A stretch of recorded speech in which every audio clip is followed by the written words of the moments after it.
네, 우리나라 여성 독립운동가를 이야기할 때 항상 유관순만 얘기했었는데요. 몇 년 전에 영화 암살이 아주 인기를 끌면서 그때 등장하는 주인공이었던 전지현 배우가 역할을 맡았던 그분의 원래 모습이 바로 독립운동가 남자현 의사가 되겠습니다. 남자현 여사가 어릴 때부터 너무 영특한 거예요. 그래가지고 자기의 제자였던 아버지의 제자들 중에 그 많은 제자들 중에서 가장 눈에 들어오는 제자에게 이 가장 사랑하는 막내딸을 결혼을 이제 하게 한 거예요. 혼인을 시켰는데 바로 의성 김씨, 김영주라는 사람하고 결혼을 하게 돼요. 그랬는데 이 김영주라는 분은 보세요. 1896년에 사망을 하게 됩니다. 결혼한 지 몇 년이에요? 5년이죠. 결혼한 지 5년 만에 목숨을 잃게 되는데 어떻게 돌아가시게 되냐? 바로 의병 전쟁이 있었어요. 안동 의진에서 전투를 하다가 사망을 하게 됩니다. 그런데 이 남편이 이 의병 전투에 나가면서 뭐라 그러냐면 남자현 여사한테 내가 지금 의병 전쟁을 하러 가는데 살아 돌아올지는 이야기를 할 수 없다라고 이야기하면서 혹시 모르니 나중에 지하에서 만납시다 이렇게 이야기하고 세상에 그게 5년 신혼이라면 신혼인데 아직 자녀가 없을 때였거든요. 근데 그때 태중에 남자현 여사의 태중에 아이가 있었어요. 근데 그런 부인을 놔두고 전쟁터에 나가는 그 남편의 마음이 어땠겠어요. 그랬는데 나가면서 그런 이야기를 하고 나갔어요. 그런데 결국 살아 돌아오지 못하고 전투 중에 사망하시게 됩니다. 그래서 나중에 이 남편의 시신을 이제 찾았는데 그 입고 있던 피 묻은 그 옷을 계속 만주로 가거나 어디를 갈 때마다 챙겨서 다니셨어요. 그래서 결국에는 마지막에 남자현 여사도 그 의거를 행하시다가 잡히게 되잖아요. 그 의거를 할 때 남편의 그 피 묻은 옷을 안에 입고 있었다는 거 아니겠습니까? 수십 년이 지나도 그 의로운 활동을 하면서 그 남편이 흘린 옷을 간직하고 또 그 옷을 입고 남자현 여사도 똑같이 나라를 위해서 목숨을 바친 이 부부를 우리가 생각할 때 정말 그 부부애라는 게 이런 조국을 민족을 위한 그 부부를 우리가 좀 꼭 기억해야 되지 않을까 이런 생각을 하게 됩니다. 그래서 이제 이분은 남편이 돌아가시고 나서 홀로 아들을 출산하는데 외아들 김성삼을 출산을 하게 됩니다. 그래서 생계 유지를 위해서 이분은 길쌈도 하고 농사도 짓고 또 심지어는 장사까지도 하는 그런 모든 일들을 다 허드렛 일들까지 다 하면서 시어머니도 모시고 자식도 키웠다는 겁니다. 그리고는 이런 일만 한 게 아니라 의병 활동, 자기 남편도 의병 활동하다가 돌아가셨고 또 아버지도 친정 아버지도 의병 활동을 하셨기 때문에 의병을 지원을 했어요. 그래서 아버지인 남정한의 제자들이 다 의병 활동을 했거든요. 그래서 그 의병들을 도와주는 그런 활동을 하셨습니다. 그리고 이제 1917년에 되어서야 시어머니가 돌아가신 후에 또 이때는 조선시대 그때잖아요. 그리고 또 아버지가 또 훈장 선생님이었고 하니까 이런 걸 다 지키느라고 3년 상까지 다 치르십니다. 그래서 탈상을 딱 마치고 나서 이제 나는 이 집안의 며느리로서 할 일을 이제 다 했다. 이제 나는 독립운동, 남편을 따라서 독립운동을 해야 되겠다라고 마음을 먹어요. 그러면서 만주로 이주할 계획을 세우게 됩니다. 거기 지역에 많은 분들이 안동에 석주 이상용이라든지 김동삼이라든지 김대략이라든지 이런 분들이 독립운동 많이 하셨던 분이 지역이 바로 경북 지역이었잖아요. 그래서 그런지 만주로 이주를 계획을 하고 있었어요. 그래서 가는 길에 길목에 서울을 들렀는데 서울에서 마침 무슨 일이 일어나 3.1 혁명이 일어나게 된 거예요. 그래서 이때를 보고 독립운동에 이때 3.1 운동에 적극적으로 주도적으로 한 거는 아니지만 이때 참여를 하고 나서 만주 통화연으로 이주를 하게 됩니다. 그래서 거기서 서간도에서 그 안동 사람이었던 이상용이라든지 김동삼 이런 분들을 만나게 되고 서로 군정서에 가입을 하시게 돼요. 그러니까 직접 이제 나도 전투를 하는 그런 무장 항쟁을 해야 되겠다라고 생각하신 분이 남자현 의사세요.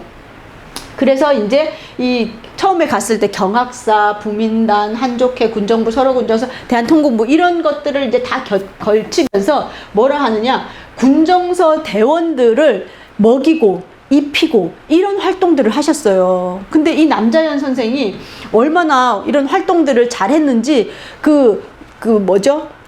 동상을 입은 독립운동가라든지 이런 사람들, 그 만주 지역은 너무 춥잖아요. 거기서 독립운동 하던 사람들을 다 거두어가지고 어머니처럼 막 다 해준 거예요. 어머니가 자식 돌봐주듯이 동상 걸린 사람은 한꺼번에 뜨거운 데 들어가면, 따뜻한 방에 가면 안 돼서 찬물에 들어갔다가 서서히 몸을 녹이고 다 혈액순환을 위해서 주물러주고 밤새 주물러주고 치료해주고 이러다 보니까 다들 이 독립운동 하다 타지에 와서 독립운동 하던 사람들이 막 어머니 생각나서 막 우는 거예요. 어머니 막 이러면서.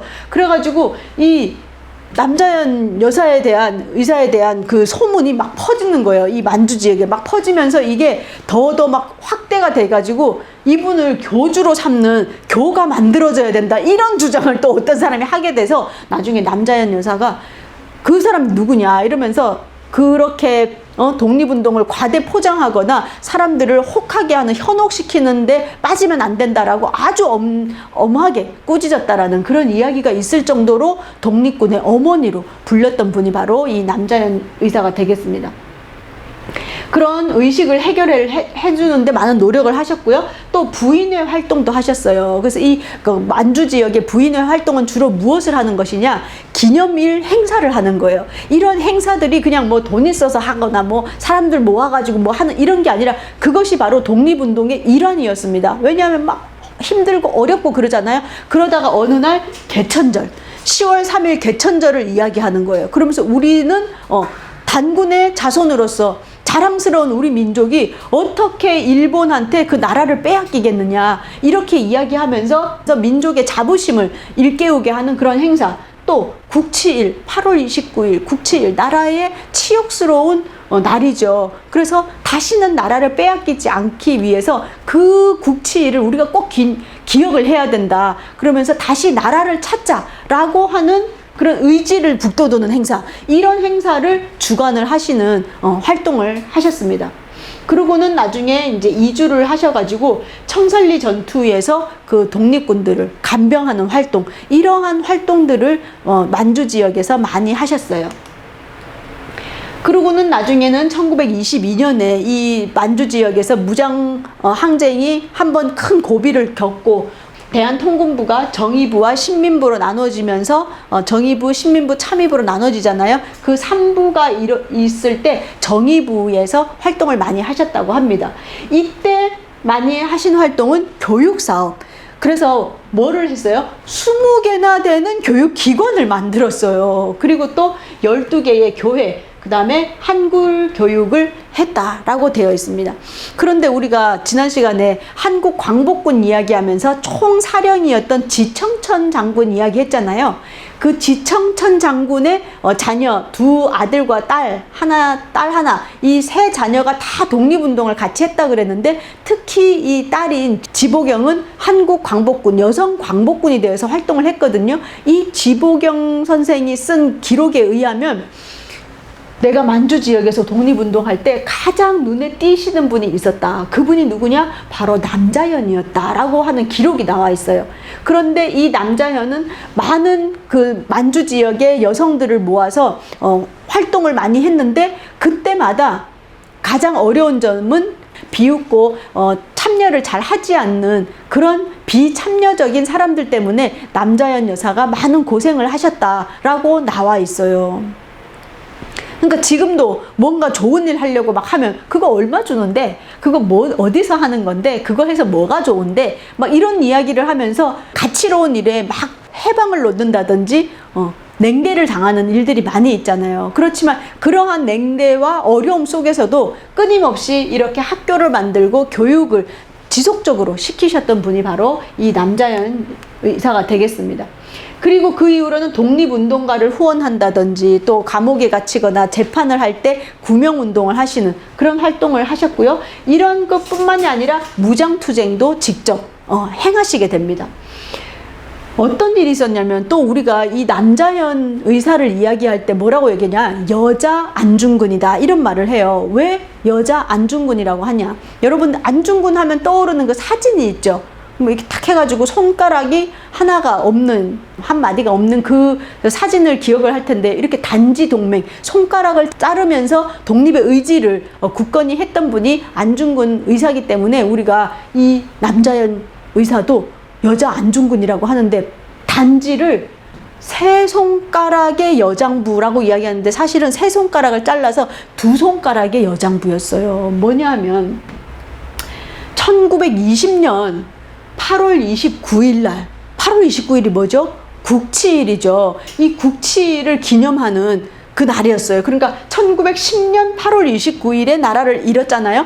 그런데 10주년 되는 때예요. 10주년 되는 8월 29일 날 어떤 행사가 있느냐? 국치일 행사에 다 모였는데 1920년대 이 만주 지역에 독립운동 단체가 70개가 넘었다고 해요. 70개!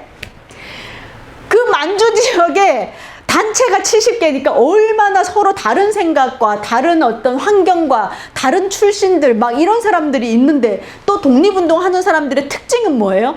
목숨을 걸고 모든 걸 다 버리고 여기 와서 독립운동 하는 사람들이니까 고집이 또 엄청 센 거야. 그런 사람들이 독립운동 한다고 막 여러 개의 단체를, 수십 개 단체를 가지고 있으니까 이게 통합이 잘 이루어지지가 않는 거예요.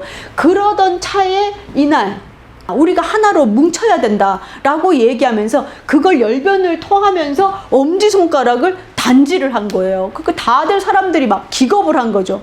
그러면서 우리 통합을 하자라는 이야기를 막 이때 하게 됩니다. 그런데 통합이 잘 됐나요? 잘 안 됐어요. 그래서 1922년에 3월에는 또 어떤 일이 있었냐면, 검지를 또 단지를 하겠다 내가, 또 이렇게 하신 거야.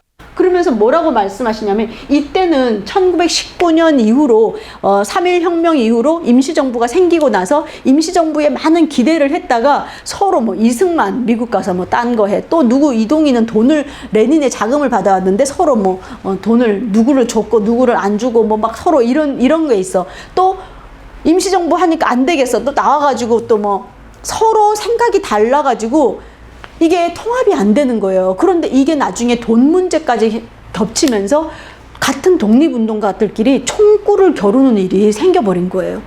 그러니까 이 남자현 의사는 그게 너무 개탄스러운 거야. 그래서 뭐라고 얘기했냐? 일본과 싸우러 왔지 동족과 싸우러 온 것이 아니지 않느냐라고 이야기하면서, 내가 내 손가락을 자르면서 여러분들에게 호소하니 제발 우리 내부에서 싸울 힘으로 일본군을 죽이자라고 하면서 또 손가락을 자른 거예요.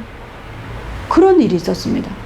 그리고 10년 후인 1932년, 이때는 어떤 때였냐면 만주사변이 일어났어요. 그래가지고 일제가 만주국을 이제 성립하려고 할 때, 그때 국제연맹에서 아니 저기 일제가 만주 땅을 세운다고 하는데 러시아 사람 반대해, 중국 사람 반대해, 조선 사람들이 막 반대한다는 거야. 근데 일본에서는 아니다, 여기 우리가 오히려 더 이렇게 좋게 해준다, 청나라 풍이도 우리가 와가지고 우리 보고 나라 만들어서 통치하라고 한다 라고 하니까 누구 말이 진짠가 하고 그거를 조사를 하러 오는 거야. 만주국을 조사하러 국제연맹이 오니까 이 리튼경이 올 때, 이때 우리 조선 사람들은 독립을 원한다. 일제가 이렇게 우리 조선뿐만이 아니라 만주 이런 데 와가지고 막 침략을 하는데 이거 우리가 원해서 하는 것이 아니다 라는 그 의지를 보이기 위해서 손가락을 잘라가지고 그걸 이렇게 조선 독립을 원한다라고 그 피로 써서 잘라진 손가락을 넣어가지고 이 리튼경에게 보내는 그 작전을 펼치게 됩니다. 그래서 총 손가락을 몇 개를 잘라? 3개의 손가락을 잘라서 나중에는 손가락이 2개밖에 안 남는 그런 분이셨어요. 그런데 우리가 볼 때 지금 조금만 이렇게 비어도 너무 아프잖아요. 근데 손가락을 아예 잘라버리는 거야. 근데 이 당시에 단지를 했다가 돌아가시는 분이 많았대요. 지금도 왜 이렇게 그 피가 멈추지 않는 병이 있는 분들 있잖아요. 그래서 이 당시에는 손가락을 잘랐다가 피가 멈추지 않아서 돌아가시는 분이라든지, 또 신경이 마비가 되어가지고 돌아가시는 분, 아니면 또 평생 그 불구로 사시는 분, 이런 분들이 많이 계셨다고 합니다. 그 정도로 이 손가락 자르는 게 보통 일이 아닌데, 이 남자연 의사는 몇 번을 잘랐다? 3번이나 잘랐다라는 것입니다. 그래서 지금 천안에 있는 독립기념관에 가면, 독립기념관 그 뒤쪽에 공원에 가면 어록비 같은 게 많이 있어요. 그 중에 남자연 여사는 조선 독립원이라고 하는 그 손가락의 그 피로 쓰신 것들이 이렇게 남아 있습니다. 사이토 총독을 암살할 계획을 세워요. 그래서 1925년이다, 1927년이다 라고 논문마다 조금 다른데, 어쨌든 이때 1920년대 중후반에 암살대를 조직을 합니다. 그래가지고 그 순종 황제가 서거를 해가지고 60만세 운동이 일어나는 때예요. 그래서 60만세 운동이, 순종의 장례식을 행하기 위해서 이 조선 총독부에 총독이 올 거니까 그때 저격하자, 사이토 총독을 라고 해서 남자연 여사도 가장을 해가지고 그 창덕궁 쪽으로 간 거예요. 그런데 지금 우리도 창덕궁에 가면 이제 그 유네스코 세계유산이어서 저희가 역사 문화 해설을 하잖아요. 그런데 거기 금호문 쪽에 가면 이 송악선 의거터라고 하는 그 비가 있어요. 그런데 이 남자연 여사도 갔는데 누가 먼저 해? 송악선이라는 의사가 먼저 이 사이토 총독을 저격하는 일을 벌이게 됩니다.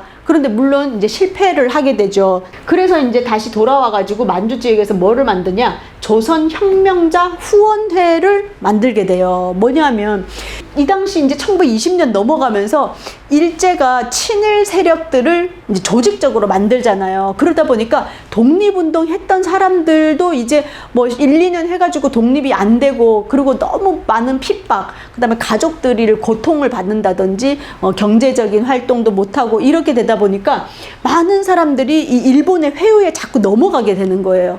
그래서 이렇게 하지 않기 위해서는 우리가 이런 독립운동 하는 사람들과 그 가족들을 생계를 어느 정도 안정시켜 주어야지만 된다라고 해서 후원회를 만들게 됩니다. 그러니까 이 독립운동 하셨던 이 남자연 여사의 그 활동들을 이렇게 다 이렇게 짚어보다 보면 그 당시에 독립운동을 하는 것이 얼마나 힘들었는지를 우리가 알 수가 있죠.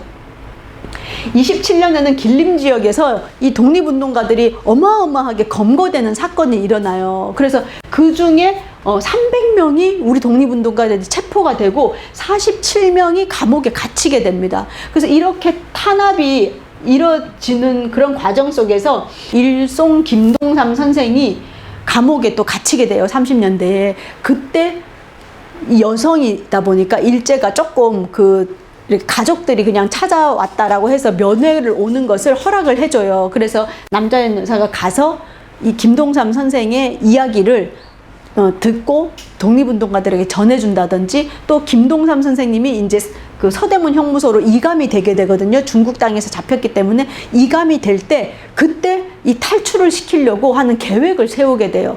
그런데 그걸 딱 준비를 하고 있었는데 그 일제가 이걸 알았는지 어쨌는지 날짜를 급하게 바꾸게 되면서 구출 계획이 실패로 돌아가게 됩니다. 그리고 결국에는 김동산 선생님은 서대문 형무소에서 15년형을 선고를 받고 감옥에 계시다가 고문 후유증으로 인해서 이제 37년에 서대문 형무소에서 순국을 하시게 되죠. 그래서 이러한 일들이 있었습니다. 그런데 결정적으로 1933년에 이 만주국 대사 부토 노부요시라고 하는 이 사람을 처단할 계획을 이제 수립을 하게 돼요. 그래서 우리가 이게 그 영화 암살에서 이 남자현 역을 했던 이 전지현이 있는데요. 이때 이제 이런 암살을 준비를 하잖아요. 그러한 일을 직접 이제 계획을 하시고 거행을 하시다가 이게 발각이 돼서 이때 검거가 됩니다. 그런데 이때 검거를 할 때 누가 검거를 시키냐? 밀정인 이종형이라고 하는 아주 대표적인 친일 매국노가 있어요. 이 이종형은 나중에 반민특위 해방이 된 이후에 반민특위 만들어지잖아요. 반민특위 1호가 박흥식이에요. 2호가 바로 이 이종형입니다. 밀정 이종형. 이 이종형이 어느 정도 악랄한 사람이냐? 이 사람은 밀정을 잘하기 위해서 어디에 들어가? 의열단에 침투를 해요. 자기가 의열단 단원이 되겠습니다. 그리고 의열단 김원봉을 찾아가가지고 의열단이 돼. 의열단 활동에서 실패하는 많은 일들이 이 이종형 때문에 실패하게 되는 겁니다.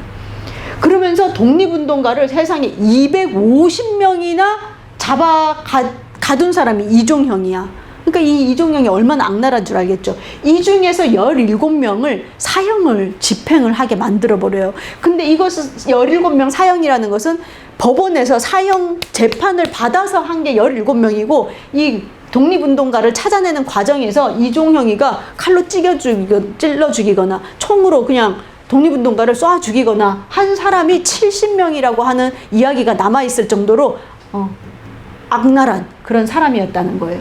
그리고 나중에는 이제 총진회라고 하는 친일 단체를 만들어 가지고 신사참배를 노골적으로 강요하는 이런 일들도 하게 되고요. 그런데 이 사람은, 이 이종형은 대단한 게 뭐냐면 해방이 딱 되자마자 누구를 찾아가는 줄 아세요? 해방 전국에서 이 국내에서 가장 파워가 있는 사람이 누구였어요? 바로 여운형이었어요. 그래서 일제가 패망하면서 나가면서 누구한테 찾아가느냐? 여운형을 찾아가서 일본 사람들의 안전한 그 일본으로 돌아가는 것을 도와달라라고 얘기했던 사람인데, 이 여운형을 찾아가가지고 이종형이 나도 평소에 여운형 당신을 존경하고 있었다. 나랑 같이 활동을 하자라고 이야기합니다. 내 도움이 필요할 것이다. 그런데 여운형이 이종형을 모르겠어요? 250명이나 되는 독립운동가들을 잡아놓은 나쁜 놈인데, 그래서 여운형이가 같이 안 하게 됩니다. 당연하죠. 그랬더니 이 이종형이 대동신문이라는 신문을 만들어가지고 여운형을 비판을 하기 시작을 하는 거예요. 그러면서 지금 뭐 일베 사이트라든지 이런 데서 일부 남아있는 뭐 여운형 친일 논란 막 이런 거 했던 게 다 대동신문에 의하면이에요. 그리고 이종형이가 자기가 이 거짓말을 해도 대놓고 해. 뭐냐면 자기가 일본을 막 추앙하는 시를 써요. 지가 다 써놓고서는 뭐라고 하냐면 글쓴이 여운형 이래가지고 몇 년 전에 여운형이 이런 시를 썼다 이렇게 하고 대놓고 거짓말을 하는 거예요. 근데 이제 하다 너무 많이 하니까 이제 언론 이 대동신문이 폐간이 되게 됩니다. 근데 그 이후로 공금 횡령을 한다든지 부정 축제를 한다든지 이런 일들이 많이 있었는데도 불구하고 그냥 풀려나요. 풀려나다가 결국에는 나중에 그 강원도에서 국회의원까지 해먹습니다. 이 사람이. 그러다가 이제 죽게 되는데, 이 영화 암살에서 제일 마지막에 이정재도 그 의열단에서 활동하잖아요. 한인애국단처럼 그 김구 선생님하고 같이 활동하다가 나중에 봤더니 이 사람이 독립운동가들 다 밀고 해가지고 이제 죽게 되잖아요. 그래서 나중에는 남자연이 이 이정재를 복수하는 걸로 이제 영화가 끝나는데, 현실은 복수가 됐다 안 됐다? 안 됐다. 그래서 이 이종형입니다, 얼굴. 그래서 마지막에 그 반민특위 그 재판에서 막 나는 독립운동 하다가 총을 몇 번 맞은 사람이요 막 이렇게 얘기하면서 그 유명한 말을 했죠. 독립될 줄 누가 알았어 막 이런 이야기 하면서 내가 독립운동 했던 사람인데 막 소리 지르던 그 사람이 바로 이 사람이었어요. 그래서 이런 나쁜 밀정이 해방이 돼가지고 이렇게 단죄를 받은 것이 아니라 더 잘 먹고 잘 살고 세상에 국회의원까지 하는 이런 뻔뻔스러운 세상이 됐다는 거예요. 지금도 보면 너무 뻔뻔스러운 사람 많지 않아요? 뻔뻔스럽게 정치하는 사람, 뻔뻔스러운 경제인들, 이런 사람들 보면 이 친일했던 사람들이 그때 단죄를 받지 않았기 때문에 그런 뻔뻔한 일들을 지금까지도 하지 않나, 이런 생각을 하게 됩니다. 이종형에 의해서 마지막에 잡히게 돼요. 그래서 잡히자마자 어떻게 하냐면 딱 손을, 나 남자연이지 하고 손을 딱 잡고 손을 보면서 손가락이 딱 없는 걸 보고 남자연인 걸 알았다는 거 아닙니까? 그 어떤 남자 독립운동가들보다도 더 가열차게 독립운동의 가운데에서 온몸을 바치신 분이 남자연입니다. 그래서 이분은 결국 그때 감옥에 갇히게 되면서 온갖 말로 다 할 수 없는 그런 고문을 받아서 돌아가시기 일보 직전에 이 일본이 또 감옥에서 죽으면 안 되니까 내보내게 돼요. 그러면서 아들 하나밖에 없는 그 아들과 또 그 손자를 데리고 와서 이제 마지막에 유언을 하십니다. 유언을 하실 때 뭐라고 그렇게 얘기하냐면, 그래, 조선은 그렇게 호락호락하지 않다. 나는 죽는 것이 곧 사는 것이다. 라고 이야기하면서 이제 식음을 전폐하시고 돌아가시는데, 방 구석에 있던 그 가방을 이제 가지고 와서 아들에게 건네주면서 이렇게 말씀을 하십니다. 저기 249원 80전의 돈이 있다. 그 돈 중에 200원은 언젠가 너 때가 아니면 네 후손 때라도 분명히 우리 조선은 독립을 할 것인데, 독립을 하게 되면 독립 축하금으로 그것을 내고, 나머지 49원 80전은 손자하고 저 시골에 가면, 안동 거기 지역에 가면, 이때 이 남자현 집안이 다 독립운동 했던 집안이기 때문에 그 후손들도 너무 살 수가 없어가지고 도망가고 이러면서 그 어린 손자 하나가 거지처럼 안동에서 거지로 글자도 모르고 살고 있었어요. 그 아이를 데려다가, 조카를 데려다가 공부를 시켜라 라고 하시면서 유언을 마치고 돌아가시게 되거든요. 그래서 나중에 해방이 되고 나서 1945년 이후에 해방이 되고 첫 3.1절 기념식을 할 때 이 아들이 그 돈을, 이 200원의 돈을 김구 선생에게 주면서 우리 어머니 남자연 여사가 독립 축하금으로 내라고 했다라고 하고 이 돈을 김구 선생에게 드렸다는 거 아니겠습니까? 그러니까 남자연 여사는 진짜 독립이 될 거를 확신을 했고, 결국엔 그게 정말 이루어졌어요. 그쵸? 그리고 이 후손들도 공부를 해서 그 이후에, 지금도 이제 증손자들이 살아있는데 보면 다 그래도 공부를 열심히 해서 어느 위치에서 자기 역할을 잘하고 있는 그런 모습을 우리가 볼 수가 있습니다. 그래서 그 당시에 남자연 선생이 이 외국인 묘지에 묻혀 계셨어요. 근데 여기가 중국이 나중에 이게 여기에다가 막 개발을 하면서 묘지가, 공동묘지가 다 없어진 거예요. 그래서 이 묘지가 없어져서 지금은 남자연 의사의 그 시신을 찾을 수가 없습니다. 없지만 지금 국립서울현충원에 우리가 해마다 가잖아요. 거기 가면 남자현과 남편 김영주의 합작묘다라고 해가지고 이렇게 마련이 되어 있습니다. 그래서 저희가 현충원에 가면 많은 그 6.25 전사자들 뿐만이 아니라 이렇게 독립유공자 묘역에 가서 남자현 선생에게 꼭 인사를 이렇게 하면 좋겠습니다.